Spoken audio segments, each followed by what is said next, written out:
I couldn't watch my best friend live a lie. So when his wife made a move on me, I recorded her and showed him the painful truth. I, 29 never thought I'd be in this position. The kind where your moral compass is spinning like crazy and every option feels wrong. My best friend since college, let's call him my buddy, has been married for 3 years to someone I always thought was perfect for him. Until last month. It started at their housewarming party. My buddy had just landed a promotion, they'd bought their dream home, and everything seemed picture perfect. I was helping in the kitchen when his wife cornered me while he was showing other guests around the backyard. "You know, he talks about you all the time," she said, standing closer than necessary.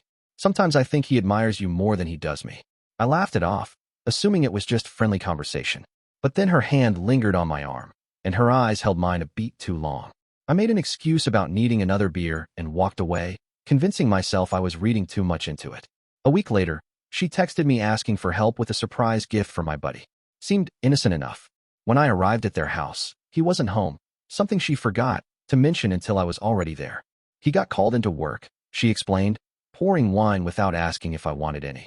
"But since you're here, we might as well catch up." The conversation quickly turned inappropriate. She mentioned problems in their marriage, how my buddy didn't understand her, and how she'd always wondered what it would be like with someone else. When she put her hand on my thigh, I stood up immediately. "I should go," I said, grabbing my jacket. "This isn't right." "Don't be so serious," she laughed. "He never has to know." I left immediately and spent the night wrestling with what to do. My buddy and I have been through everything together. College, failed relationships, family deaths. The thought of hurting him was unbearable. But so was keeping this secret. After a sleepless night, I decided I needed proof before saying anything. What if she denied everything? What if it destroyed our friendship? I needed to be certain. The next time she texted, asking me to come over to talk about what happened, I was prepared. I had a voice recording app ready on my phone when I arrived. My buddy was at a 3-day conference, something she made very clear. "I've been thinking about you," she said almost immediately. "Don't pretend you haven't thought about me too." I kept the conversation going just enough to establish her intentions while making it clear I wasn't interested. The recording captured everything.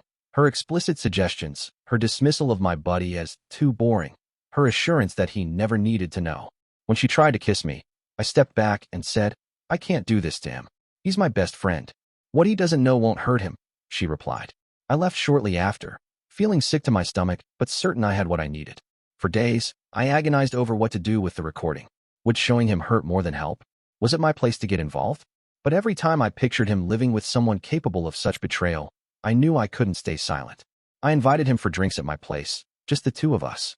When he arrived, I could barely look him in the eye. "What's going on?" he asked. "You look like someone died." "There's something I need to show you," I said, "and it's going to be hard to hear."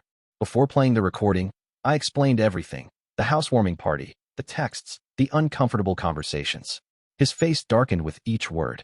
"This better not be what I think it is," he said quietly. When I played the recording, he sat motionless, staring at the floor.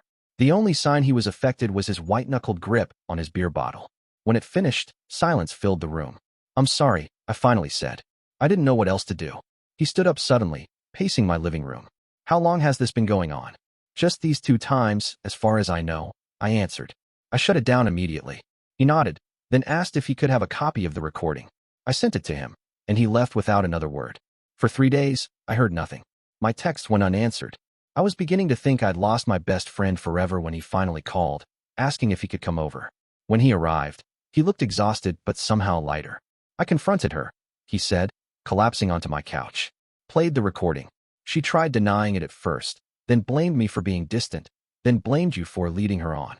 Finally, she just broke down. He told me she'd admitted this wasn't her first attempt at cheating, just the first time with someone who'd rejected her. They'd been having problems for longer than I realized, but he'd been in denial. "I'm moving out," he said, "filing for divorce next week." "I'm sorry," I said, meaning it. Despite everything, I knew he loved her. "Don't be," he replied. "You did what a real friend should do. It would have been easier to ignore it or give in. Thank you for respecting me enough to tell me the truth." The following weeks were difficult. Mutual friends took sides when the divorce was announced. Some thought I should have minded my own business. Others praised me for my loyalty. My buddy threw himself into work and spent weekends crashing on my couch when being alone in his new apartment became too much. Update 1, 2 months later. The divorce proceedings have started, and it's getting ugly. She's telling everyone I made advances on her, and she rejected me, so I fabricated evidence out of spite. Some people actually believe her. My buddy is standing firm, but the stress is taking its toll on him. Last night, after a few too many beers, he confessed he sometimes wishes I'd never told him. Being miserable but oblivious had its advantages, he said before passing out on my couch. I'm starting to wonder if I did the right thing after all. Update 2, 4 months later. Things have taken an unexpected turn.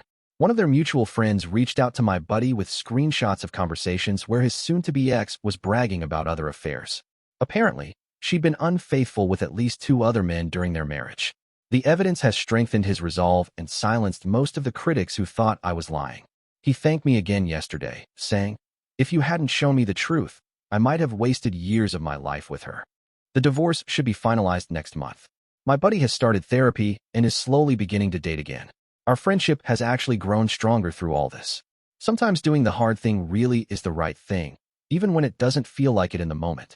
I still question my methods. Was recording her without consent ethical, even if it exposed the truth? I don't have a clear answer. But seeing my friend gradually reclaim his happiness confirms I couldn't have remained silent. If you're ever in a similar position, there's no perfect solution. But I believe loyalty to those we care about means sometimes making difficult choices. The truth hurts, but living a lie hurts more in the long run.